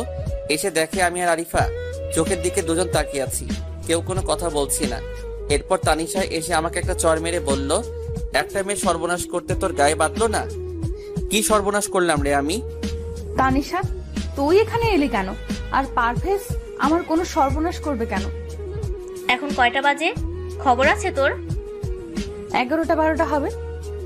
এখন রাত 3টা বাজে। তুই আমাকে মারলি কেন? তুই আমার সাথে কোনো কথা বলবি না। তোর সাথে কথা আমি বলতে চাচ্ছি না। তুই আমাকে মারলি কেন? তুই তোর কাজের জন্য মার খাইছিস। তারপর আমি রুমে চলে এলাম। অনেক ঠান্ডা লাগছে। আর এতক্ষণ কিভাবে গেল? 3-4 ঘন্টা এভাবে দাঁড়িয়েছিলাম তা আমি জানি না। এটা কি কোনো ঘর ছিল, নাকি আমি আরিফাকে ভালোবেসে ফেলেছি? এইসব চিন্তা করতে করতে ঘুমিয়ে গেলাম। সকাল 10টার দিকে ঘুম ভাঙলো। ঘুম থেকে উঠে ফ্রেশ হয়ে নিলাম। বাসার সবাই মনে হয় কোথাও যাবে। তারপর মনে পড়লো মিজানের বৌভাত অনুষ্ঠানে যাবে মনে হয়। পারভেজ, তুমি যাবে না মিজানদের অনুষ্ঠানে? না, আমি যাব না। তাহলে আমিও যাব না। তুমি যাও, আর না গেলে মিজান মন খারাপ করবে। তুমি না গেলে মন খারাপ করবে না। না, কারণ আমি আরো পরে যাব। আমি তোমার সাথে যাব। এমন সময় মা বাবা তানিশা সবাই বলছে, পারভেজ আরিফা তোমরা আসো, আমি একটু পরে যাব। তোর ফাজলামি বাদ দিয়ে চল। আমি তো যাওয়ার জন্য রেডি হইনি। তাহলে রেডি হয়ে চলে আসিস। চল আমরা যাই। আরিফা আর কোনো কথা বলল না, আমার দিকে তাকিয়ে চলে গেল মায়ের সাথে। তারপর আবার গোসল করে নীল রঙের পাঞ্জাবি পরে চলে গেলাম। গিয়ে দেখে অনেক মানুষ এসে গেছে। দুপুরে খাবার সময় খাবার খাচ্ছি, এমন সময় একটা ছেলে আরিফার ওড়না ধরে টান মারে। আমি ছেলেটার কাছে গিয়ে বললাম, তুমি কি ইচ্ছে করে টান মারছো নাকি এমনি হয়ে গেছে? ছেলেটা বলল, কি জিনিস ভাই, ইচ্ছে করে দিছি। আমার মাথা নষ্ট হয়ে গেল। লাত্তি, ঘুষি, চড়, থাপ্পড় যেভাবে পারছি মারছি। কয়েকজন ফেরানোর চেষ্টা করছে, ছেলে আর আমার মাঝে নেই। খান কি পোলা আসবি, ওইটার সহ দিমু মাদার পো। ইচ্ছা মতো কিছুক্ষণ দেওয়ার পর, কিরে তুই আমার মেহমানকে মারছিস কেন? তোর মেহমান আরিফার ওনা ধরে টান মারছে। খান কি পোলা, কত বড় সাহস এর, আবার আমাকে বলে যে কি জিনিস। ভাই বুঝতে পারে নাই, ছাইড়া দে। তারপর মিজান ছেলেটাকে বলল আরিফের কাছে ক্ষমা চাইতে। ছেলেটা আরিফার কাছে ক্ষমা চাইছে। থাক ভাই, আর কখনো এমন করো না। আপু জীবনেও করব না। তুই যা ইচ্ছা করে, তাতে আমার কিছু যায় আসে না। আমার পরিচিত কারোর সাথে করলে হাসপাতালে নিয়ে যাওয়ার মতো অবস্থা রাখবো না ইনশাল্লাহ। তারপর আমি খাওয়া দাওয়া বাদ দিয়ে ছেলেটাকে হাসপাতালে নিয়ে গেলাম। আসলে রাগ উঠলে মাথা ঠিক থাকে না, ওই জন্য এমন করি। হাসপাতালে নিলে বলে পুলিশ কেস, ইপটিজিং করতে গিয়ে ধরা খাইছে, তাই এমন হয়েছে। কি কি লাগবে বলেন, আমি করে দিচ্ছি। থানায় ডায়েরি করতে হবে। এখন আপনাকে মারবো, তারপর আপনি থানায় যাবেন, পুলিশ আসবে, তদন্ত করবে। আমি পুলিশকে ঘুষ দিয়ে পাঠিয়ে দিব। তারপর আবার আরেকটা তদন্ত কমিটি গঠন হবে, যে এই কমিটি ঠিক মতো কাজ করেছে কিনা। তারপর তোর চিকিৎসা হবে। বুঝতে পারছি ভাই, দাঁড়ান আমি চিকিৎসা করছি। তারপর ছেলেটাকে হাসপাতালে দিয়ে আসলাম।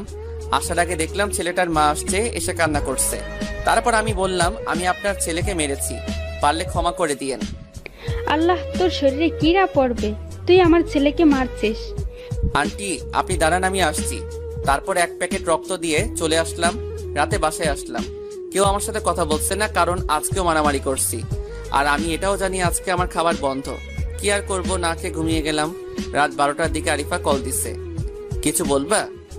একটু ছাদে আসো। কিসের জন্য? এমনি, তুমি আসো। ঠিক আছে। তারপর ছাদে গিয়ে দেখি আরিফা খাবার নিয়ে ছাদে বসে আছে। কি ব্যাপার, ছাদে আসতে বললা কেন? খাবারটা খেয়ে নাও। এইটা কার খাবার? তোমার জন্য লুকিয়ে রাখছিলাম। আমার মাথায় হাত দিয়ে বলো, এটা কার খাবার? এইবার আরিফা বলল, এইটা আমার খাবার। রাতে রুমে খাওয়ার কথা বলে নিয়ে আসছিলাম। তুমি খাও, আমি খাবো না। তাহলে খাবারগুলো নিচে ফেলে দে। না, তুমি খাও। যদি তুমি নিজের হাতে খাওয়াতে পারো তাহলে খাবো। পারবো না।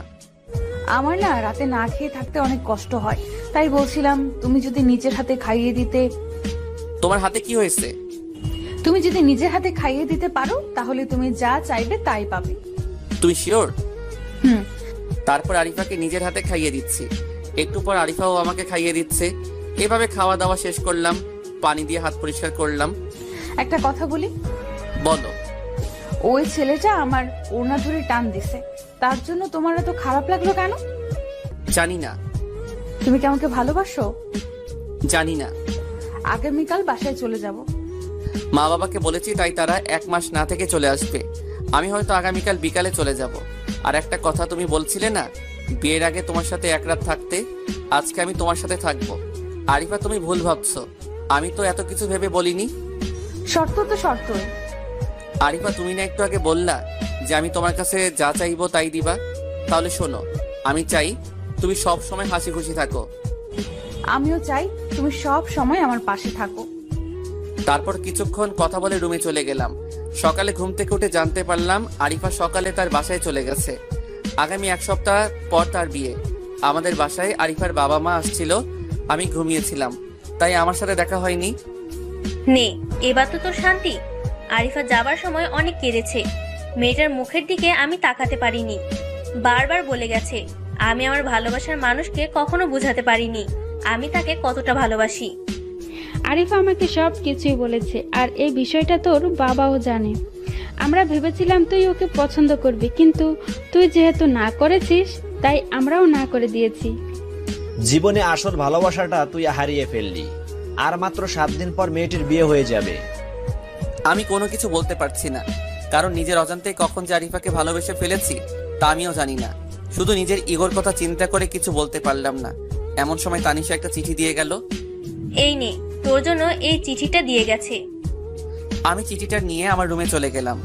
চিঠিটা খুলবো কিনা তা নিয়ে মনের মাঝে একটা ভয় কাজ করছে, কি লিখে গেছে আরিফা। তাই বাসা থেকে বের হয়ে নদীর পাড়ে বসে চিঠিটা খুললাম। চিঠিটাতে লেখা ছিল, প্রিয় পারভেজ, সেই কবে থেকে তোমাকে ভালোবাসি, কিন্তু তা বলতে পারিনি। যখন তোমাকে বললাম তখন তুমি আমাকে বললে তোমার সাথে এক রাত থাকার জন্য। আমি তাতেও রাজি ছিলাম, তুমি আবার না করে দিলে। ওই দিন বৃষ্টির রাতের কথা মনে আছে তোমার? ওই দিন আমি তোমার চোখে ভালোবাসা দেখেছিলাম, কিন্তু তুমি তা বুঝতে পারলে না। আমি বাবার কাছে বিয়ের জন্য কিছুদিন সময় চেয়েছিলাম, বাবা আমাকে দিয়েছিল, কিন্তু সেই সময়ের মধ্যে আমি তোমাকে আমার কাছে নিতে পারিনি। 1 সপ্তাহ পর আমার বিয়ে আমার খালাতো ভাইয়ের সাথে। আমি জানি তুমি আমাকে বন্ধু বলে মনে করো, তুমি পারলে আমার বিয়ের সময় এসো। তুমি আমার সামনে দাঁড়িয়ে থাকবে, আমি তোমার দিকে তাকিয়ে কবুল বলবো, আর মনে মনে ভাববো তোমার সাথে আমার বিয়ে হয়েছে। ইতি, তোমার পথের কাটা আরিফা।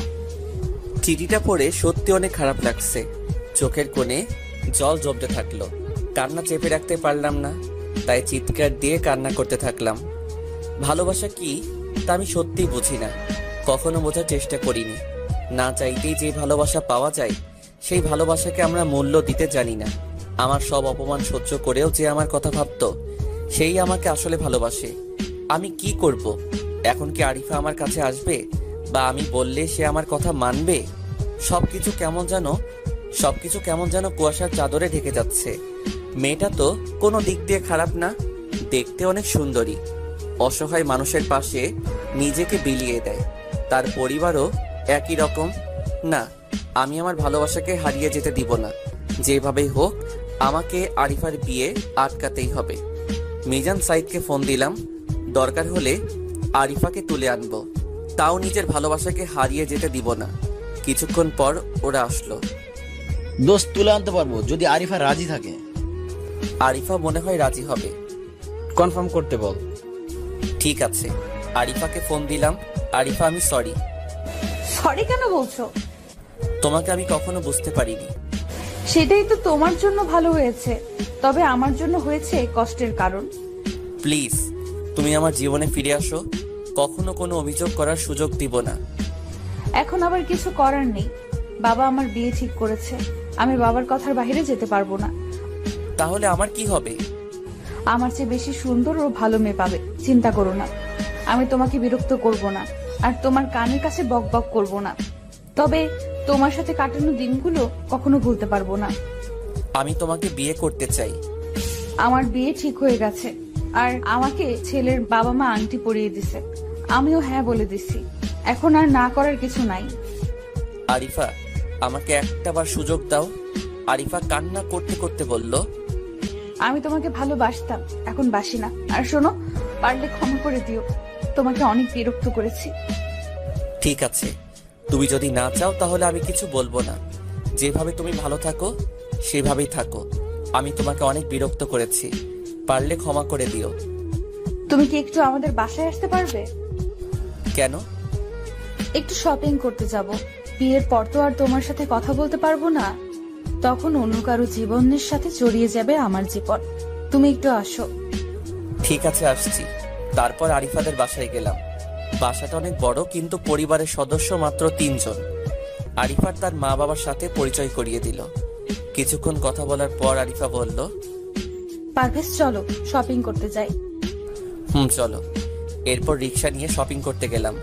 কেউ কোনো কথা বলছি না, তবে আরিফার চোখের কোণে মুক্তার মতো জল করছে। আরিফা, তুমি কাঁদছো? না, আসলে রাস্তার ধুলো এসে চোখে পানি চলে এসেছে। তা তোমার চোখে পানি কেন? আমারও একই অবস্থা, রাস্তার ধুলোর কারণেই। ভালো। কিছুক্ষণ পর মার্কেটে গেলাম। কোন রঙের বেনারসি কিনবো? তোমার যেই রং পছন্দ। তুমি বলো, তোমার পছন্দের জিনিস পরে আমি স্বামীর বাড়ি যাব। লাল রঙের বেনারসির, পরনে হালকা গয়না, আর কপালে ছোট্ট একটা টিপ, হালকা মেকআপ। তাহলে তোমার স্বামী তোমার উপর থেকে চোখ সরাতে পারবে না। ঠিক আছে, তাই হবে। তারপর হালকা কিছু কেনাকাটা করে বাহিরে এলাম। আরিফা, চলো রেস্টুরেন্টে যাই। না, বাসায় যাব। শপিং করার পর তো না খেয়ে বাসায় কোনোদিন যাওনি।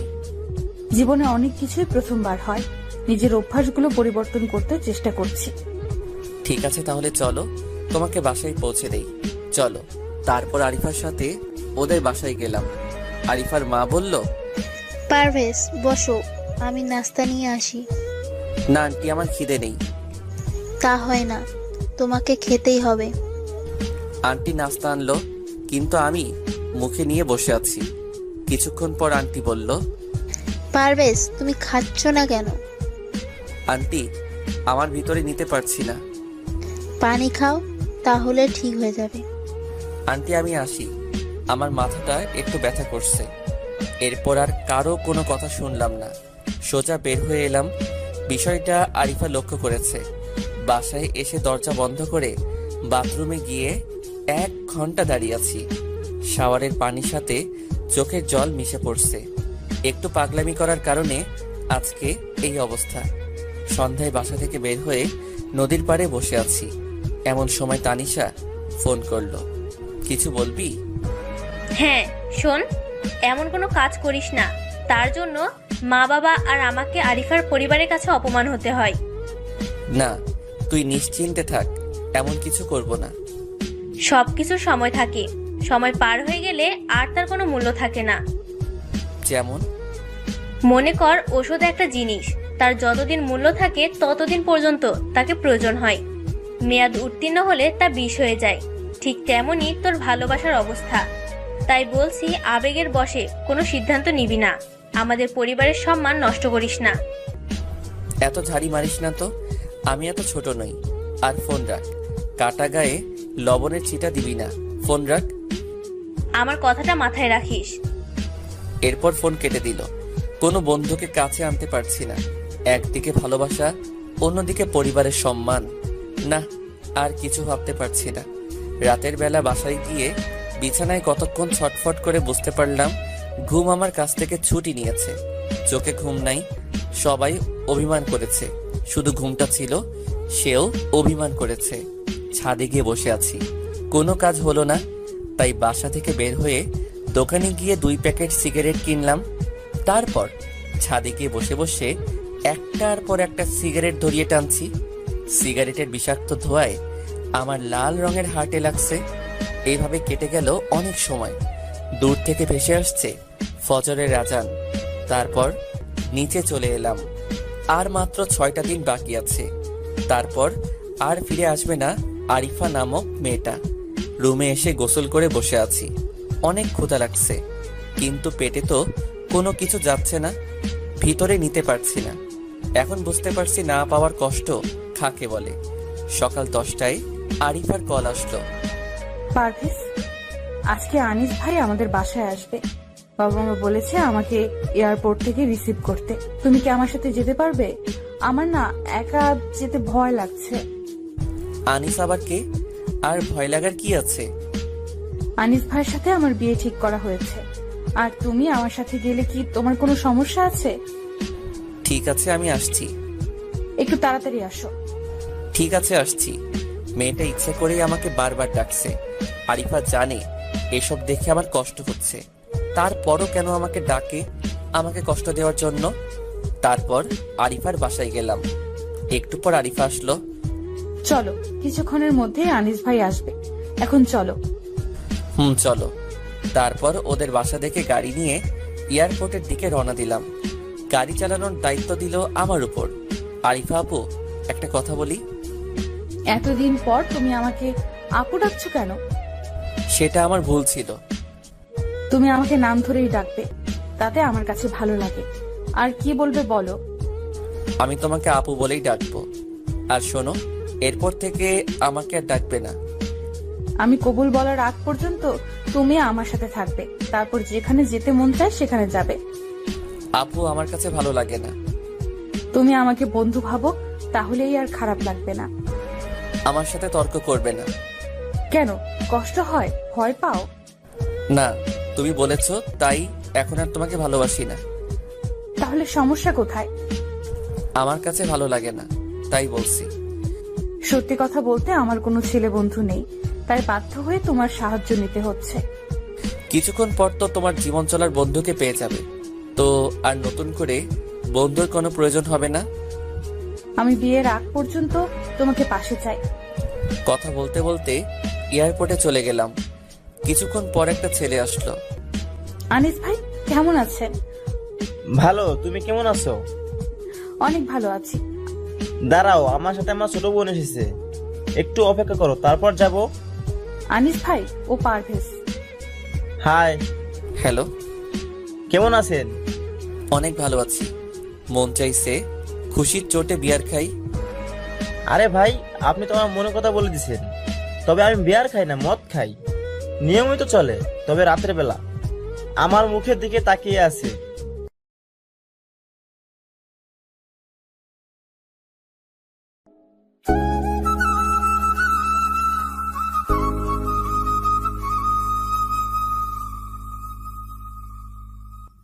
আরে ভাই, আপনি তো আমার মনের কথা বলে দিছেন। তবে আমি বিয়ার খাই না, মদ খাই। নিয়মিত চলে, তবে রাতের বেলা। আমার মুখের দিকে তাকিয়ে আছে। এখানে তো মদ পাবেন না, কারণ আপনার হবু শ্বশুর তা অ্যালাউ করবে না। কোনো ব্যাপার না, আমি বাহির থেকে খেয়ে আসবো। আপনি মাথায় হাত দিয়ে বলে, আপনি মদ কবে থেকে খান? কয়েক বছর ধরে। আরে আরিফা, এটা কোনো সমস্যা না। ঘরে সুন্দরী বউ থাকলে কোনো পুরুষ মদ খায় না। আরে ভাই, আপনারা এই কথাটা সিরিয়াসলি নিচ্ছেন কেন? আমি তো মজা করছিলাম। ও তাহলে ঠিক আছে, চলেন। দাঁড়াও, আফিফা আসুক। একটু পর একটা মেয়ে আসলো। কিছুক্ষণ কথা বলার পর লক্ষ্য করলাম মেয়েটা আগুনের মতো সুন্দরী। যদি দুইটা ডানা লাগানো যেত তাহলে পরি বলে চালিয়ে দেওয়া যেত। আরিফা আর আনিস পিছনে বসলো, আফিফা আমার সাথে বসলো। আমি নিজের মতো করে গাড়ি চালিয়ে যাচ্ছি। পারভেজ, আপনি কি করেন? তেমন কিছু না, পড়ালেখা করছি। তারপর কি করবেন? বাবার ব্যবসা সামলাবো, না হয় নিজের একটা প্রতিষ্ঠান তৈরি করব। আরিফা, তোমার কি মন খারাপ? পারভেজ, তুমি ভালো করে গাড়ি চালাও। ড্রাইভ করার সময় কথা বলতে হয় না। আনিস গিয়ে আরিফার হাত ধরতে যাবে, এমন সময় আরিফা হাত ছাড়িয়ে বলে, আনিস ভাই, বিয়ের আগে কোনোভাবেই আমাকে স্পর্শ করার চেষ্টা করবেন না। সমস্যা কোথায়? আমরা তো কিছুদিন পরে বিয়ে করছি। বিয়ের পর দেখা যাবে। বিয়ের আগে আমার সাথে এত কথা বলার চেষ্টা করবেন না।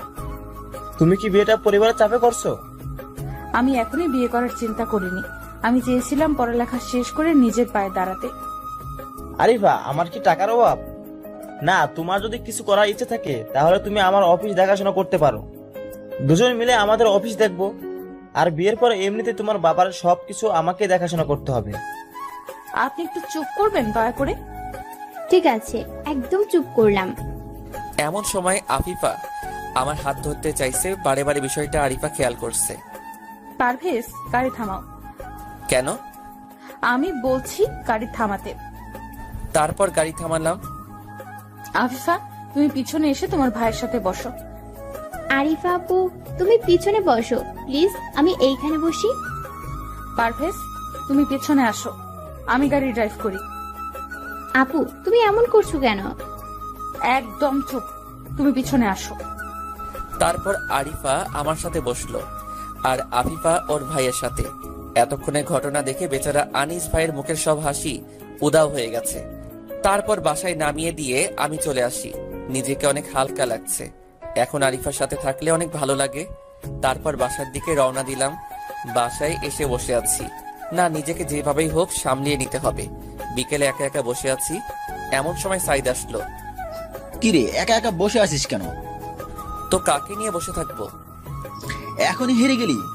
নিজের সময় পেছিয়ে গেলি, অন্যের সময় তো ঠিকই এগিয়ে যাস। আরিফা আমাকে পাগলের মতো ভালোবাসে, কিন্তু কিছু করতে পারছে না। তাই আমরা দুজন নীরব হয়ে গেছি রে। বিয়ে ঠিক হয়েছে, কিন্তু বিয়ে তো হয়নি। পাগলামো করে লাভ কি? আরিফা যদি আসতো তাহলে না হয় পরিবারের কাছে গিয়ে বললাম কোনো কিছু একটা করতে। দোস্ত, আমি বলি কি, তুই বরং লাস্ট একটা চেষ্টা কর। কি চেষ্টা? তুই বরং কয়েকদিনের জন্য হারিয়ে যা। মোবাইল ফোন বন্ধ করে রাখ, বাসার সাথে যোগাযোগ বন্ধ করে দে। তাহলে কি হবে? তোর বাসার সবাই আরিফার মা বাবাকে বুঝিয়ে শুনিয়ে রাজি করাবে। 7 আপকে মাতাল হতে বলছিস? এছাড়া কোনো উপায় নেই। না থাকলে নাই, পরিবারের সাথে ব্ল্যাকমেইল করতে পারবো না। তোর ইচ্ছা, নিজের কষ্টটা চেপে ধরে রেখে দে। প্রতি মাসে কষ্টের যে সুদ আসবে তা দিয়ে জীবন চালাবি। সাইদ পরিবারের মান সম্মান আমার জন্য নষ্ট হওয়ার চেয়ে আমি মরে যাব। সাইদ আমার দিকে তাকিয়ে আছে, দেখতে পেলাম ওর চোখের কোণে হালকা পানি আসছে। কিরে সাইদ, কাঁদছিস কেন? তুই অন্যের ভালোবাসার জন্য কত অভিনয় করতে পারিস, আর নিজের বেলায় এত কঠিন হিসাব করতে পারিস? এইসব কথা বাদ দে। এমন সময় আরিফা ফোন করলো। পারভেজ, তুমি কোথায়? এই তো বন্ধুদের সাথে আড্ডা দিচ্ছি। ও, তুমি তো খুশি মনে হয়, তাই বন্ধুদের সাথে আড্ডা দাও। খুশি হবার মতোই কথা। তুমি কি আমার সাথে রাগ করলা নাকি? আমি রাগ করলেই কি তোমার কিছু আসে যায়? একটু বাসায় আসো, তোমাকে নিয়ে আজকে গহনা কিনতে যাব, সাথে আনিস ভাই যাবে। মাঝখানে আমাকে টানাটানি করছো কেন? খাবার মেয়ে, হাড্ডি হতে চাই না। तेरे को किसने बोला है कि तू कबाब में हड्डी है? कोई नहीं बोला, मैंने समझ लिया। तू इस वक्त कुछ ज्यादा ही सोच लिया। আমি আসতে পারবো না। তাহলে আমার হাত কাটবো। কাটো। তোর হাত কাটবো। তুমি আমাকে তুই তুই করে বলছো কেন? এমনি, এখন আয় তো। আমি যাব না। তুমি শপিং করবে, কিন্তু মাঝখানে আমাকে কেন ডাকবে? বিয়ের আগে যেন আনিস ভাই আমার কাছে ঘেঁষতে না পারে, সেটার প্রোটেকশন তুমি। বাহ, তাহলে তো মনে হয় আনিস ভাই অনেক রোমান্টিক। তোমাদের প্রতি বছর বাচ্চা হবে?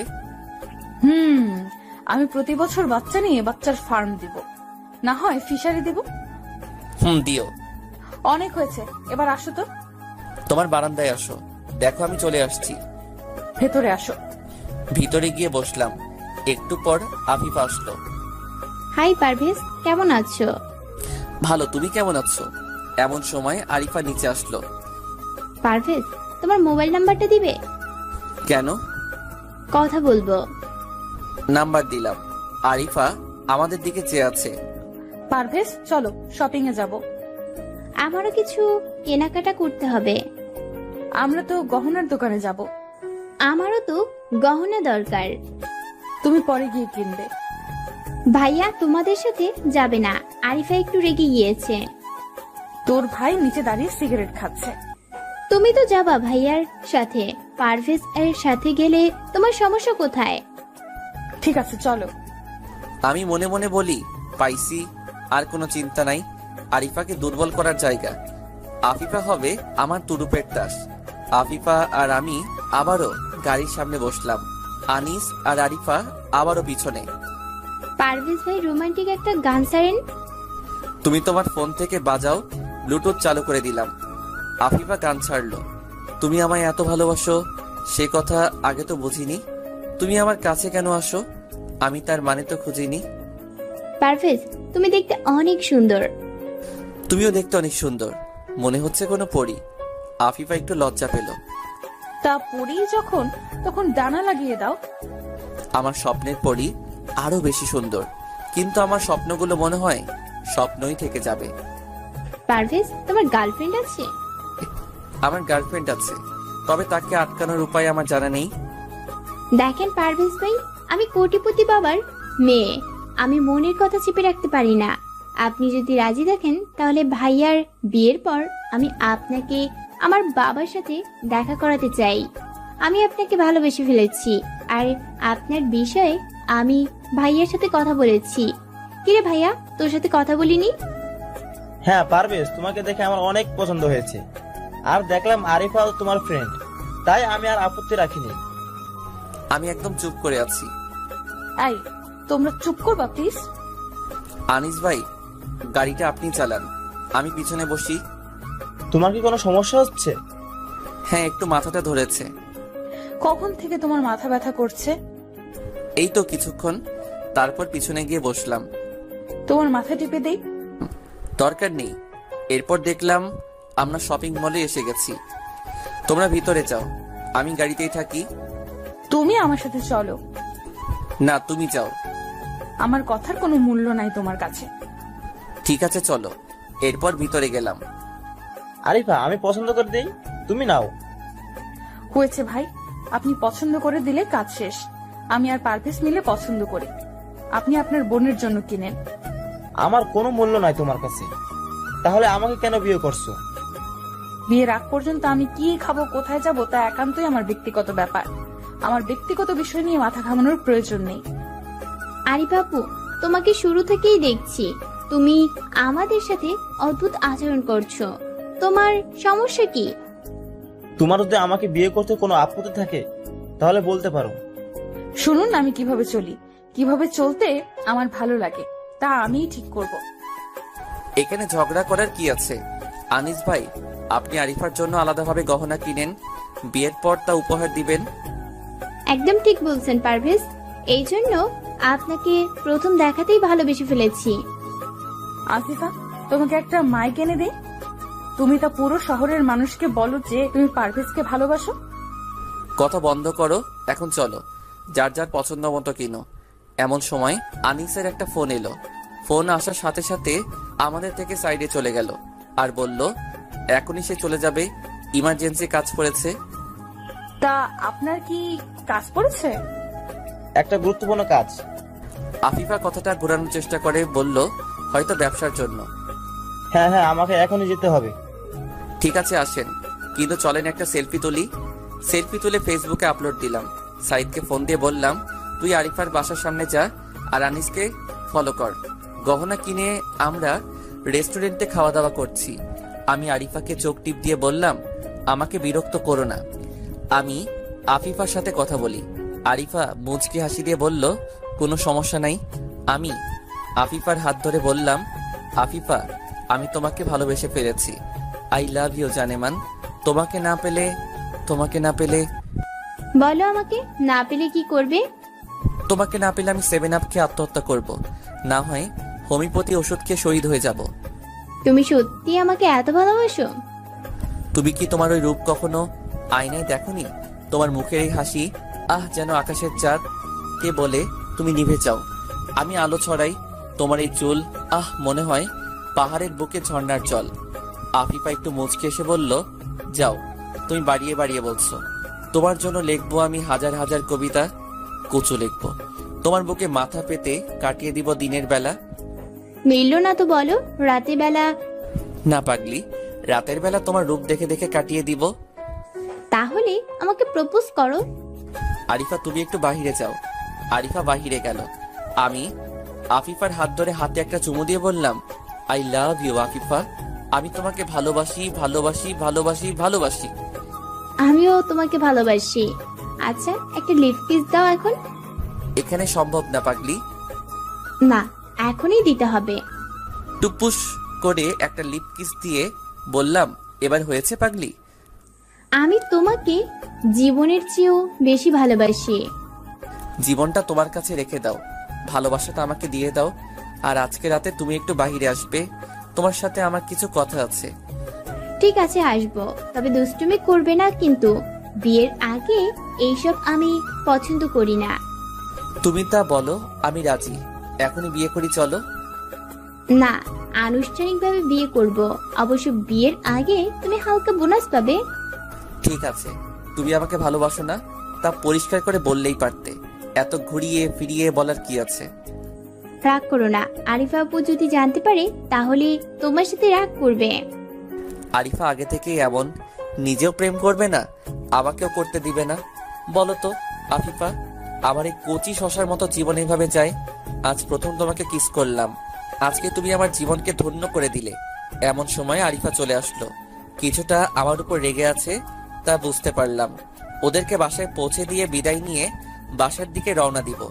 এমন সময় আরিফা আমাকে তার রুমে যেতে বলল। রুমে গিয়ে দাঁড়িয়ে আছি। এইটা কি হলো? কোনটা কি হলো? তোমার গলাটা একটু এদিকে আনো। 3টা দিয়ে দিল। এইটা কি হলো? তুই আফিফাকে 2টা কিস করছস, একটা হাতে একটা ঠোঁটে। 2টা কিস করছি, 2টা চড় দিবা, 3টা দিলা কেন?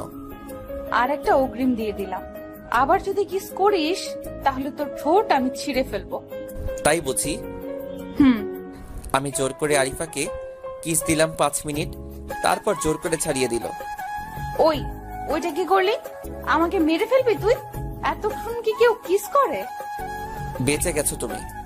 আমার সাথে যদি বিয়ে হতো তাহলে একটা কিস করতাম সন্ধ্যাবেলা আর সারতাম সকালবেলা।